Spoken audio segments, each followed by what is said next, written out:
ദൗർഭാഗ്യവശാൽ അത്തരം സ്ഥാപനങ്ങളിൽ നിന്ന് പുറത്തു വരുന്ന വിദ്യാർത്ഥികളോ പഠിച്ചുകൊണ്ടിരിക്കുന്ന വിദ്യാർത്ഥികളോ പഠിപ്പിച്ചുകൊണ്ടിരിക്കുന്ന അധ്യാപകരോ ഒറ്റപ്പെട്ടതാണെങ്കിൽ പോലും സമസ്തയെ ചോദ്യം ചെയ്യാനും സമസ്തയുടെ നയനിലപാടുകളെ പരിഹസിക്കാനും സമസ്തയെ പൊതുസമൂഹത്തിലും സാമൂഹ്യ മാധ്യമങ്ങളിലും ഇകഴ്ത്താനും ശ്രമിച്ചുകൊണ്ടിരിക്കുന്നുണ്ടെങ്കിൽ സമസ്ത കേരള ജംഇയ്യത്തുലമക്ക് ഗുണമില്ലാത്ത, സമസ്ത കേരള ജംഇയ്യത്തുലമയോട് ധിക്കാരം പ്രകടിപ്പിക്കുന്ന, സമസ്ത കേരള ജംഇയ്യത്തുലമയോട് ദാർഢ്യത്തോടുകൂടി പെരുമാറുന്ന ഒരു സ്ഥാപനമോ സ്ഥാപനത്തിലെ വിദ്യാർത്ഥികളോ സംവിധാനമോ ഈ സമുദായത്തിന് ഗുണമില്ല, ഇതിനാവശ്യമില്ല. നമ്മുടെ സംഘടനാ രംഗത്ത് ഇന്ന് കണ്ടുകൊണ്ടിരിക്കുന്ന ഒരു പുതിയ പ്രവണത, സംഘടനാ രംഗത്ത് എന്ന് പറഞ്ഞുകൂടാ, സംഘടനാ രംഗത്ത് നമ്മുടെ സ്ഥാപനങ്ങളിൽ പഠിച്ചുകൊണ്ടിരിക്കുന്ന വിദ്യാർത്ഥികൾ, പഠിപ്പിച്ചുകൊണ്ടിരിക്കുന്ന അധ്യാപകർ, വിവിധ സ്ഥാപനങ്ങളുമായി ബന്ധപ്പെട്ട് നടക്കുന്ന എല്ലാ സംവിധാനങ്ങളും നമുക്കറിയാം. കേരളത്തിലൊരു മദ്രസ മുതൽ ഒരു പ്രീ സ്കൂൾ മുതൽ നമ്മുടെ മുഴുവൻ സ്ഥാപന സമുച്ചയങ്ങളും സമസ്ത കേരള ജംഇയ്യത്തുലമയുടെ തണലിൽ വളരുന്നതാണ്. ഈ സ്ഥാപനത്തിലൂടെ പുറത്തു വരുന്ന എല്ലാ വിദ്യാർത്ഥികളും സ്വാഭാവികമായും അത് സമസ്ത കേരള ജംഇയ്യത്തുലമയുടെ പ്രൊഡക്റ്റുകളാണ്. സമസ്ത കേരള ജംഇയ്യത്തുലമയുടെ ആശയാദർശങ്ങൾക്ക് വിധേയമായി, സമസ്ത കേരള ജംഇയ്യത്തുലമയുടെ ആഹ്വാനം താക്കീതുകൾക്കും വിധേയമായി ഈ സമൂഹത്തിൽ ഇസ്ലാമിക പ്രബോധന പ്രവർത്തനങ്ങൾക്കും സംഘടനയുടെ അനുബന്ധ പദ്ധതികൾക്ക് മുഴുവൻ സമയ പ്രവർത്തകനായിട്ടില്ലെങ്കിൽ പോലും ഒരനുഭാവിയായിട്ടെങ്കിലും പ്രവർത്തിക്കാൻ ബാധ്യസ്ഥനാണ്. അത് അവരുടെ ചുമതലയാണ്.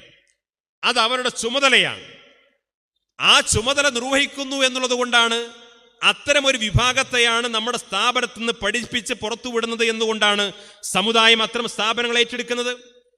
അതുകൊണ്ടാണ് സമുദായം അത്തരം സ്ഥാപനങ്ങൾക്ക് സംഭാവന കൊടുക്കുന്നത്. അതുകൊണ്ടാണ് സമുദായം അത്തരം സ്ഥാപനങ്ങൾക്ക് ലക്ഷക്കണക്കിന് രൂപ വിലയുള്ള വഖഫ് സ്വത്തുകൾ നൽകുന്നത്. എന്തിനു വേണ്ടിയിട്ടാണ്? സമസ്ത കേരള ജംഇയ്യത്തുലമയുടെ ഖാദിമീങ്ങളായി ഒരുപറ്റം യുവപണ്ഡിതന്മാർ ഇത്തരം സ്ഥാപനങ്ങളിൽ നിന്ന് വളർന്നു വരുന്നു എന്ന താല്പര്യത്തോടു കൂടിയാണ് ഈ സ്ഥാപനങ്ങൾ വളർന്നത്. ഞങ്ങൾക്ക് സമസ്തയുമായി ബന്ധമില്ല എന്ന് പറഞ്ഞുകൊണ്ട് കേരളത്തിലെ മുസ്ലിം സമൂഹത്തിനിടയിൽ സ്വീകാര്യതയോടുകൂടി സുന്നി സമൂഹത്തിൽ ഒരു സംഘടനക്കും ഒരു സ്ഥാപനത്തിനും വളർന്നു വരാൻ കഴിയില്ല. ഒരു കുട്ടിയെയും അങ്ങനെ പഠിപ്പിക്കാൻ കഴിയില്ല. കാരണം എന്താണ്? സമസ്ത കേരള ജംഇയ്യത്തുലമയാണ് ഞങ്ങളുടെ മാതൃസംഘടന. സമസ്തയുടെ അംഗീകാരത്തോടു കൂടിയാണ് ഞങ്ങളുടെ സ്ഥാപനം പ്രവർത്തിക്കുന്നത്. സമസ്ത കേരള ജംഇയ്യത്തുലമയുടെ കേന്ദ്ര മുഷാവർ അംഗീകരിച്ചതാണ് ഞങ്ങളുടെ സിലബസ് എന്ന് പരസ്യം നൽകാത്തടത്തോളം കാലം ആ സ്ഥാപനത്തിന് യാതൊരു വിലയും നിലയുമില്ല. അങ്ങനെയാണ് ഇവിടുത്തെ സ്ഥാപനങ്ങളെല്ലാം വളർന്നു വരുന്നത്.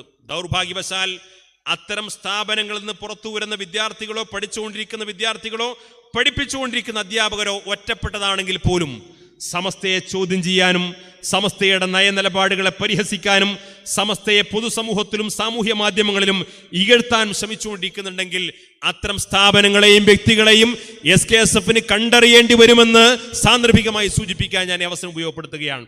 സമസ്ത കേരള ജംഇയ്യത്തുലമക്ക് ഗുണമില്ലാത്ത, സമസ്ത കേരള ജംഇയ്യത്തുലമയോട് ധിക്കാരം പ്രകടിപ്പിക്കുന്ന, സമസ്ത കേരള ജംഇയ്യത്തുലമയോട് ദാർഢ്യത്തോടുകൂടി പെരുമാറുന്ന ഒരു സ്ഥാപനമോ സ്ഥാപനത്തിലെ വിദ്യാർത്ഥികളോ സംവിധാനമോ ഈ സമുദായത്തിന് ഗുണമില്ല, ഇതിനാവശ്യമില്ല. ഈ സ്ഥാപനങ്ങൾ നട്ടുവളർത്തിയത് ആയിരക്കണക്കിന് സ്ഥാപനങ്ങളുമായിട്ട് സമസ്ത കേരള ജംഇയ്യത്തുലമ മുന്നോട്ട് പോകുന്നതിന്റെ അടിസ്ഥാനപരമായ താല്പര്യം എന്താണ്? അത് സമസ്തയുടെ ആശയാദർശങ്ങളിൽ ഊന്നി പ്രവർത്തിക്കുന്ന, പഠിക്കുന്ന, ആ രീതിയിൽ പരിചയപ്പെടുത്തപ്പെടുന്ന ഒരു സംവിധാനമായിട്ട് വളരണം എന്നുള്ളത് കൊണ്ടാണ്.